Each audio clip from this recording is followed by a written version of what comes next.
Et nous voici au bout de notre périple, puisque, comme vous le voyez, il n'y a que des propriétés privées, accès interdit.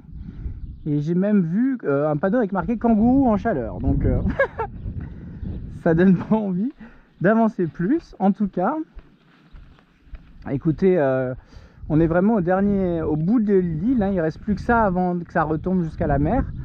Il y a ici les gardes-côtes qui sont les plus heureux du monde avec leur petite voiture électrique. Ici, on a encore la dernière maison qui trône là-bas, là, qui a très sympa. Et puis voilà, et comme vous le voyez, bah, moi ce que j'aime bien, c'est regarder un petit peu, quand on met comme ça, regarder un peu cette végétation. Il y a du chardon, il y a du coquelicot. Après, j'y connais rien. Hein. Et ça aussi, c'est une autre variété. Malheureusement, j'y connais pas trop. Hein, mais il y a, je vois combien? Une. Il y a les jaunes, les coquelicots, les violets. 3, 4, ceux-là. 5, 6, 7. Ouais, il doit déjà y avoir au moins une bonne dizaine de variétés différentes juste dans ce petit carré là de 20 mètres carrés. Et puis après, on va voir ici aussi. Alors pour certains, c'est de la mauvaise herbe, hein, mais bon, pour d'autres, c'est de la... C'est la vie avant l'homme, quoi. C'est en tout cas pas forcément avant l'homme, mais vous voyez, c'est la vie quand on la laisse tranquille, quoi. À quoi ça ressemble. On voit qu'il y a, bon, forcément, il y a des... On voit qu'il y a une espèce de canne de Provence. On voit les petits là aussi buissons là qui sont très jolis. Il y a ceux-là aussi qui sont très connus, ceux-là. Donc là, il y a encore une, 2, 3, 4, 5, 6 avec là-bas. C'est ça qu'on sentait.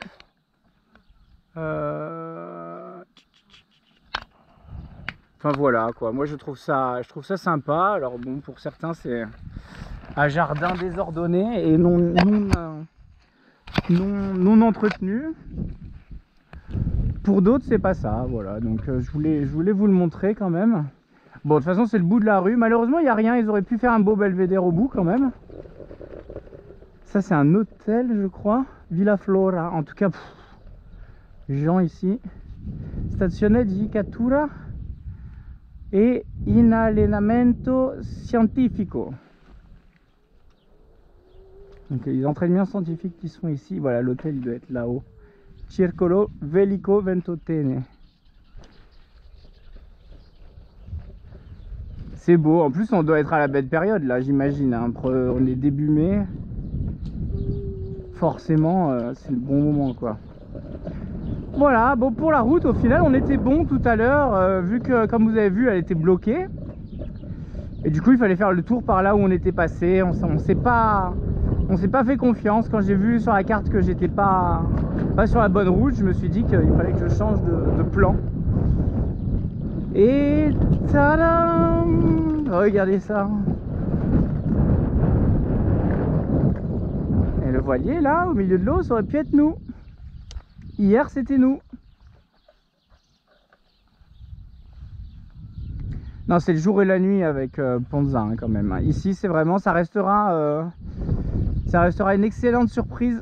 Pour l'instant c'est vraiment exactement ce que j'aime. Et tout ça en plus paumé en plein milieu d'un endroit qui est plutôt touristique et onéreux. Donc ça fait plaisir d'avoir ce petit coin de tranquillité et ça se ressent, les gens sont tranquilles. Et puis j'ai jamais vu autant de jardins par maison. Il y a plus de jardins remplis de fleurs abondamment, non traités, que de maisons, quoi. C'est hallucinant quand même. Donc c'est vraiment la culture de cette île là, c'est de se faire des... Alors je sais pas si on peut appeler ça de la permaculture, je pense pas que ça en soit, parce que la permaculture c'est quand même d'une certaine manière réfléchie, voire même très réfléchie. Là j'ai pas l'impression que ce soit non plus des trucs à l'abandon, sinon ça ressemblerait pas à ça. Donc franchement, est-ce que... Ouais, je vous laisse là, je pense que je vous reprends après, parce que là on va se refaire le chemin inverse. Est-ce qu'il y a vraiment besoin de refaire tout le chemin inverse ensemble? Je sais pas. En tout cas, voilà, un beau belvédère, regardez. Et là-bas, qu'est-ce qu'on voit là-bas? Aïe, aïe, aïe. Est-ce qu'on se spoil? Parce qu'il y en a des montagnes. Hein. Parce que si Ischia est là, regardez, avec Navionics ou Google Maps, si on va mettre Ischia devant nous comme ça, oh, mais alors ça serait Capri alors. Mais c'est clairement Capri là-bas. C'est le continent et Capri alors, si je dis pas de bêtises. Sorrente, de toute façon à droite, de notre point de vue, à droite de Ischia, il n'y a que Capri. Donc Capri est super haute. Hein. Et alors à gauche de Ischia, c'est... Ah, ça capte zéro, j'ai pas le rapport. Mais je pense que le Vésuve reste toujours caché derrière, ou alors c'est ce qu'il y a sous les nuages là-bas. En tout cas, il est caché derrière. Et on voit, il y a carrément la forme du cratère en haut là. Ça a l'air super beau. Ischia, prochain arrêt, j'ai contacté plusieurs ports. J'en ai trouvé un qui était sympa et avec une belle vue en plus sur justement l'endroit et qui plus est plutôt bien situé, bien protégé, grand, pas de complications pour la manœuvre. Donc voilà, j'ai hâte. Je pense qu'on va y aller dès demain pour ne pas trop tarder. En tout cas, cette petite balade là, elle devait être faite. Elle a son importance et c'est aussi pour ça qu'on navigue, hein, parce que naviguer, c'est incroyable hein, d'être sur l'eau là comme ça. Mais qu'est-ce qu'il y a de plus sympa en vrai que d'avoir le point de vue depuis la mer et le point de vue depuis la terre, hein.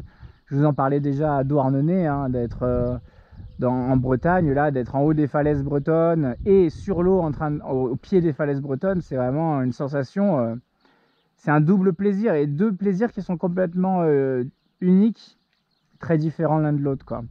Et donc d'avoir ce plaisir de pouvoir regarder les bateaux passer comme ça et se dire oh c'est beau, le bateau il est incroyable. Et hier d'être passé là, et c'est là où je vous ai dit, quand on était à la place de ce bateau là, je vous disais regardez là, on voit les stries, etc. On se demande qu'est-ce qui s'est passé à tel moment, etc. Bah lui, il est en train de se poser cette question-là, puisque les stries sont juste en dessous de cette ligne de côte là que vous voyez. Hein. C'est quand on passait entre cette île-là et cette île-là, hein, entre Ventotene et Santo Stefano. Donc c'est exactement à ce moment-là. Donc là, il est vers là où il y a le gros, souvenez-vous, cette grosse montagne qu'on voyait au tout début quand on est arrivé enfin sur l'île. Et bah c'est juste là, hein.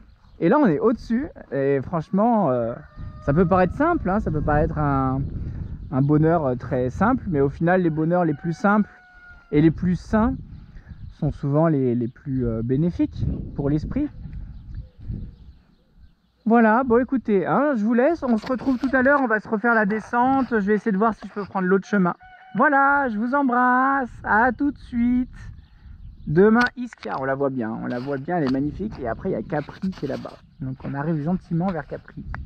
On a de la route, entre temps, il y a quand même Pompéi à faire, etc. Puzzol, donc il y a de quoi faire. Je vous embrasse, à tout de suite.